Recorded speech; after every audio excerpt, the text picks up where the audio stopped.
Hi, I'm Deboki and this is Okie Dokie Boki. So I have been sort of on a surprise break from this channel. The last video I was posted was like from the beginning of October. So there's definitely a lot to catch up on, and I feel bad for not really posting in a while. I've just had, one of those months where a lot of things kind of came up and I just didn't have time to sit down and film, so I'm finally sitting down and filming today. And so I figured the past few videos, especially like the last two, I think, have been videos where I have talked about a lot of negative things, like the negative things going on in the world or things in like movies that were like particularly annoying to me. So for today, I wanted to get back more on a sort of positive track and talk about a bunch of things that I've watched or read that I really enjoyed. So starting off with movies, I actually feel kind of silly talking about the first two movies that I'm going to be talking about because they are movies that have been out for a while, since summer, and a lot of you have probably watched them and talked about them and are also probably a little bit tired of hearing about them. But one of the videos that I made more recently was a summer movie adaptations discussion video about the Guernsey Literary and Potato Peel Society adaptation that had showed up on Netflix, and I didn't quite enjoy that movie for a lot of reasons that I got into in that video, which you can watch if you'd like. And so I had planned to discuss these two movies as part of that series and just hadn't been able to, so I did want to get to them at some point, so that's what this video is for. So we're going to start off with To All the Boys I've Loved Before, which is of course the movie that showed up on Netflix that I should have been watching instead of the Guernsey Literary and Potato Peel Society. So To All the Boys I've Loved Before is a teen rom-com that is adapted from Jenny Han's series of the same name. It is set around Laura Jean Cubby, who is a high school student up in the Northwest, and when Laura Jean gets a crush on someone, she writes them a love note and then packs that love note away. One day, these love notes make it out into the wild to all of their destinations, and Laura Jean is, of course, a little bit petrified of the consequences. To manage some of the potential fallout of these letters making it out, she ends up in a fake relationship with Peter Kavinsky, who is one of the recipients of these letters, a guy she had a crush on when she was like in 7th grade. Their fake relationship goes the way that every fictional fake relationship goes, and they fall in love, and it's very cute. The two leads are, as everyone has been saying, amazing. I mean, everyone's been talking about Noah Centineo, who played Peter Kavinsky, and how charming he is, and that is very true. I also want to give a shout out to Lana Condor, who played Laura Jean, because she is very adorable and sweet. And I think watching Laura Jean come to a lot of epiphanies about the way that she impacts everyone else around her, like she's thought of herself as this invisible character, and one of the big things of the movie is her realizing that she's not invisible and that actually has consequences.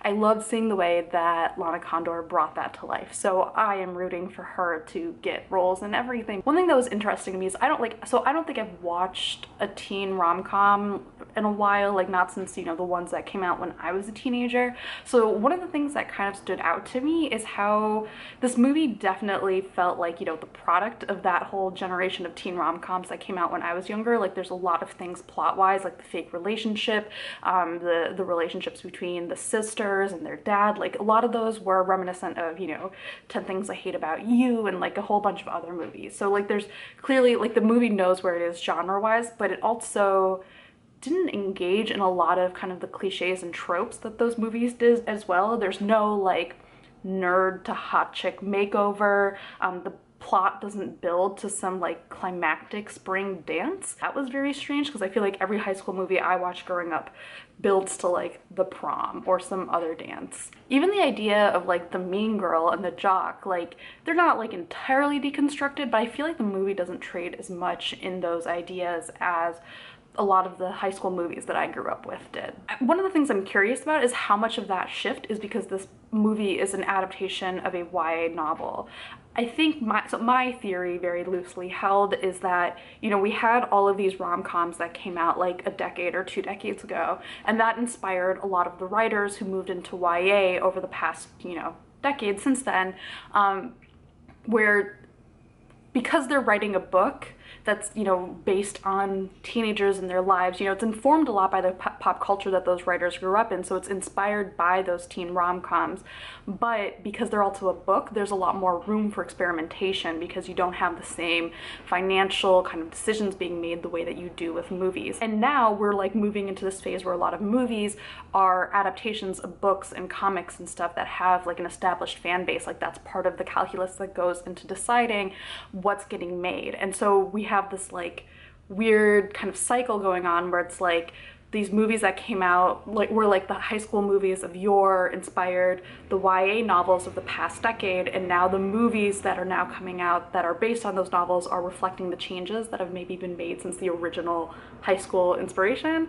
I don't know if I fully explained that correctly, and I'm sure there's a hole in my theory somewhere, either that or it's super obvious, but I don't know. That's something that I've been wondering about, and I'm kind of curious about how it's going to affect movies that come out in the next decade. The next movie that I want to talk about is Crazy Rich Asians, which is based on the trilogy written by Kevin Kwan. So this was going to be the next movie I was going to talk about when I was talking about all these movie adaptations that came out over the summer. Again, it has been talked to death, but I loved it, so I still want to take a few minutes to talk about it. This movie is about Rachel and Nick, two of the most attractive professors who also, of course, have found each other, and they live in New York, and their relationship undergoes some major challenges when Rachel finds out that Nick is not really just a professor. He's actually the heir to a whole Singaporean family fortune, and she finds this out only like basically about a few hours before she meets his family, and it causes a lot of tension because his family is not necessarily psyched to find out about her either. I did read this book series and I had very mixed feelings about it. I did a whole review about it. I'll link to that review down below, so definitely go ahead and watch it if you want to hear my like kind of overall thoughts. But just in very quick summary, I really loved the idea of the books. I really loved the characters and the world in them. I felt like Kwan was really bringing together a lot of really fascinating stories and ideas about wealth and Chinese identity across like a wide range of countries and experiences. So I really like that aspect of the books. Unfortunately, I did not like the execution of the stories, especially because I thought his writing was not very strong. I just think there was a lot of problems with a lack of focus, both in kind of the characters and just the style of writing just didn't quite come together for me. So I found it very frustrating to read his writing, even if I loved the stories overall that he was producing. But one of the things that I said in that video is that I actually expected good things out of the movies because I felt like it was going to be able to bring the parts of the stories that I love to life very vividly, while kind of, you know, being able to gloss over the problems with the writing, because those writing issues aren't going to be apparent in the same way when you're bringing the story to life via dialogue and images. And that's pretty much what I experienced. I love this movie. I watched it twice in theaters. I watched it first in a crowded theater in Times Square, and then I watched it again in an uncrowded theater in Long Island with my mom and my cousin. And I highly recommend both of those experiences, even though they're not very accessible anymore. Watching it in a crowded theater with people who were clearly excited about a lot of the jokes and stories being told, especially because those are jokes that we don't really see take place commonly in mainstream American media, that was really fun to be around. Watching the movie with my mom was a really funny experience because I think my mom sees Nick's mom as the true victim in the whole movie. We may have had some passive aggressive like elbow jabbing at each other based on like which characters were speaking our points of view. My mom watches my videos, so I'm trying to be as diplomatic as possible. Hi, Ma. And the reason I bring up watching the movie with my mom is that even though we're not Chinese, there's a lot of familiar ideas about family and culture, and especially how you approach them when you're building your family away from the country that you originally came from. So it was really wonderful to be able to watch it with her, even if it may have touched on some points of tension. And so there is sort of this trade-off this movie is making. There's a lot of things that Kwan gets into in the books about Chinese identity in particular across a wide range of countries and social classes and careers, and he's able to paint a little bit more complicated of a picture than this movie can. And I think it's like unfortunate that, you know, the movie simplified and kind of cut those things out, but the trade-off is that it was able to get a lot more focused on the tensions of being Chinese across two specific cultures. And I think that even if it couldn't really get into all the different ways that you're able to be Chinese, it was a really great exploration of one specific set of of differences, if that makes sense. And I'm hoping that as more movies come out, because I know there's going to be more, like, you know, maybe if we get more into Rachel's family in the next movie, we'll start to see those other ideas brought in. So hopefully I'll be able to do that and still maintain that same focus. Otherwise, I think the movie was so much fun. It was so funny. It was so beautiful. It made me so hungry. I just loved it. Everyone cast in this movie was amazing. Like, the level of charm across every single actor in this movie is just unfair. I don't understand it, and I loved it, and I'm super excited to see the rest of the series happen. So the next movie I want to talk about is A Simple Favor, which is a Paul Feig movie that came out pretty recently. It stars Anna Kendrick, Blake Lively, and Henry Golding. Anna Kendrick plays Stephanie, a single mom slash mommy vlogger who is worried about her friend Emily, who is a super suave mom whose son goes to the same school as her son. Emily has like this amazing wardrobe of like pantsuits. She's super powerful. She seems like super elegant and like well put together, which like Stephanie clearly really looks up to. So when Emily goes missing, Stephanie gets worried, as you would. So the trailers for A Simple Favor really make it look like it's part of this current trend of women-centric thrillers that we've seen in like movies and books, and that's clearly a big part of what's informing the story. But if you've watched any of Paul Feig's other movies like Heat or Spy, then you've seen him take, you know, these very genre-y movies and spin a whole comedy out of them. And that's a little easier to do with like a buddy cop movie or spy movies, which are almost kind of parodies of themselves at this point. A Simple Favor, on the other hand, is dealing with a genre that has a strange relationship between the need for subtlety and twists that like kind of just hit you over the head. And I think the reason I love A Simple Favor so much is because it's able to engage with that like weird balance, but also make fun of it. Stephanie in particular is this character who, like, based on the trailers, I was like, whatever, she seems super bland and uninteresting. But when you watch the movie, you like realize that underneath like all those bright-eyed trappings of a mommy vlogger, she has these really dark layers to her, and it's so fascinating to watch how that plays out in the movie, and especially with how the movie ends. This is definitely one of those movies I'll watch again, especially knowing everything that happens in it, because I feel like that's going to be one of those things where when you rewatch it, you see a lot more things that you didn't see the first time around. Okay, so the last thing I want to talk about in terms of things I watched is The Haunting of Hill House. This is an adaptation of Shirley Jackson's novel of the same name that was released on Netflix pretty recently.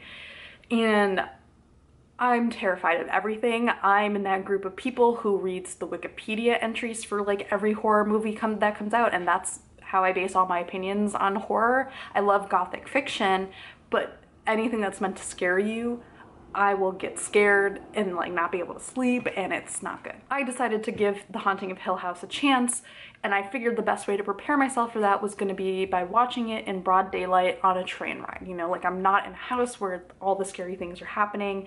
There's daylight coming into the train, like I should be fine. I was wrong. I was not brave enough to watch it under those circumstances. I still kept watching it, but basically what I did was put my phone in front of my screen whenever something scary looked like it was about to happen so that I couldn't actually see the scary thing that happened. I'm gonna talk about the book actually in a little bit because I ended up reading the book after watching the show, and so I have some thoughts about that.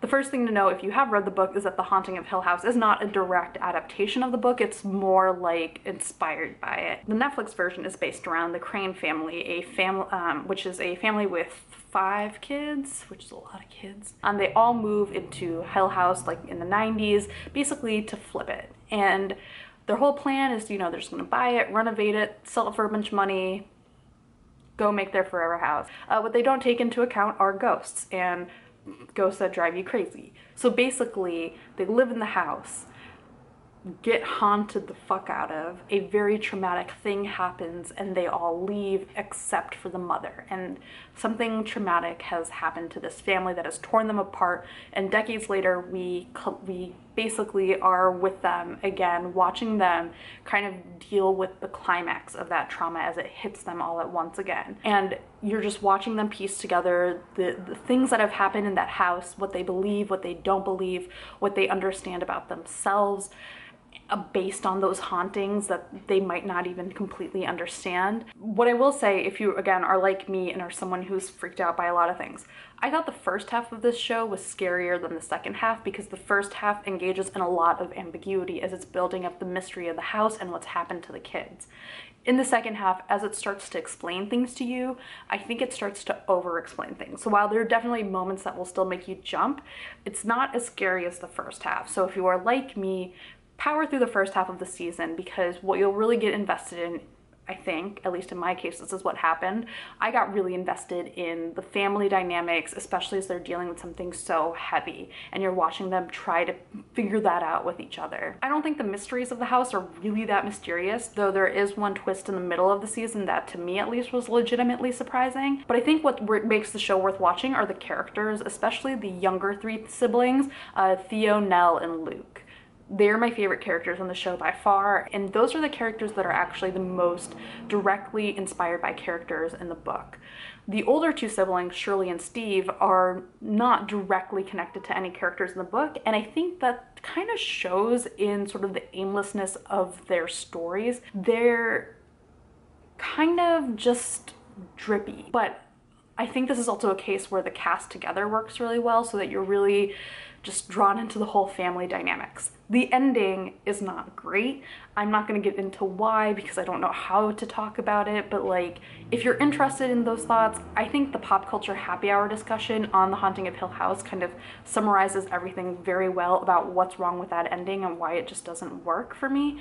They explain it better than I ever could, so I'll link to that episode below, because I think it's a really interesting discussion overall. So those are all the things that I've watched. Now I'm going to get into some of the things that I've read that I've really loved recently, and I'm just going to start off with The Haunting of Hill House, because we just talked about the show. The Haunting of Hill House by Shirley Jackson is still about this haunted house called Hill House, but instead of a family, it's about a group that comes together, organized by Dr. Montague, who wants to explore and investigate some of the psychic or haunted going-ons at the house.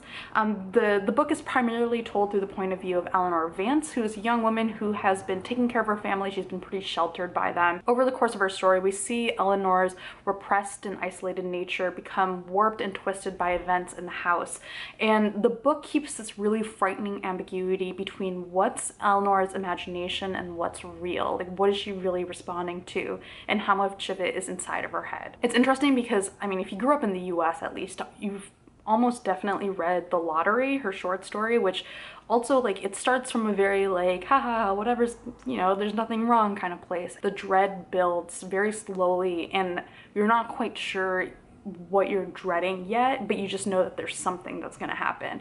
And that's what this book especially is also like, which, you know, sometimes subtlety in a haunted house book is hard to come by, so it's really interesting to see how she does it. And I'm especially glad that I read the book after watching the show, because I think they're so different from each other. It helped to be able to watch the show without constantly comparing it to the book. Another Shirley Jackson book that I read recently that I also loved is We Have Always Lived in the Castle. This is more of a novella, I think. It's pretty short. It's not quite a short story, so yeah.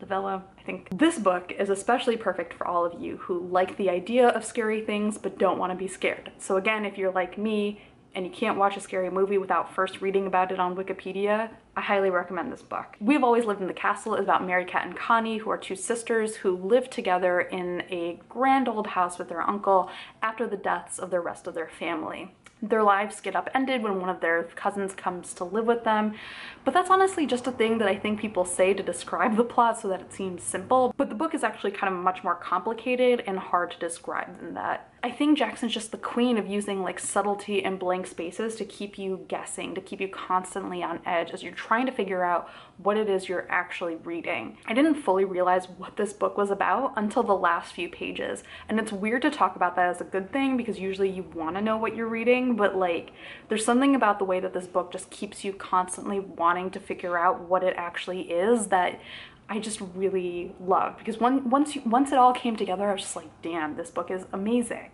I think this is probably my favorite of the Shirley Jackson stories and books that I've read so far, but I'm probably going to be working through a catalog for a few months, so, you know, maybe it'll change. So the next book I read, or actually listened to, is the Fates and Furies audiobook. So Fates and Furies is written by Lauren Groff, and the audiobook was narrated by Will Dameron and Julia Whelan. Fates and Furies is one of those books about marriage, which usually is a thing that I would just kind of be like, whatever. The first half of this book is centered around Lotto, who is a failed actor turned accomplished playwright, whose marriage to the glamorous Mathilde is sort of unpacked and dissected through different forms and events throughout that first half. The second half of the book is centered around Mathilde, revealing how much of the story we don't know because of how much Lotto doesn't know about her. When I first started getting into following the book discussion world a few years ago, this book had just gotten a lot of acclaim, so I heard about it a lot. And I put off reading it because books that are about the dissatisfaction of marriage just aren't really super interesting to me unless they go like full Gone Girl. And the only reason I decided to give Fates and Furies a chance was because I had read some interviews with Lauren Groff where she gave some interesting answers, so I was like, okay. I was surprised by how invested I was in this story. I think a lot of that is because of Groff's writing. Her prose is so beautiful, and the narrators for the audiobook did such a great job of kind of doling her words out so that you're fully wrapped in what she's saying. It felt very consuming, and I'm not sure if that feeling is more because of the writing or because I was listening to it on audiobook, but either way, it just had this feeling of like just lingering in my head, I guess, just because of the way the words flowed out. I just really love that feeling of being encased in them. It's one of those experiences that like brings to life that cliche that everyone says about books where, you know, you feel like you're transported to another place. And in this case, the place that I was being transported to was pretty familiar, well-trodden territory. It's, you know, an upper middle class / rich white couple who are in a sort of marital stasis. But I think the book worked, especially in the first half, because the way that that story was being told felt so different. I went into the book knowing that there's sort of these two halves to it. There's a first half that's told from Lotto's point of view and a second half that's more from Mathilde's point of view. And I fully expected to like Mathilde's half more. So I was kind of surprised that I actually enjoyed Lotto's half a lot more. I actually kind of found Mathilde's half a little bit disappointing, a little bit underwhelming compared to Lotto's. And I haven't quite figured out why that is, so unfortunately I can't like give like a really well thought out explanation for why half of the book didn't work for me as well as the other half.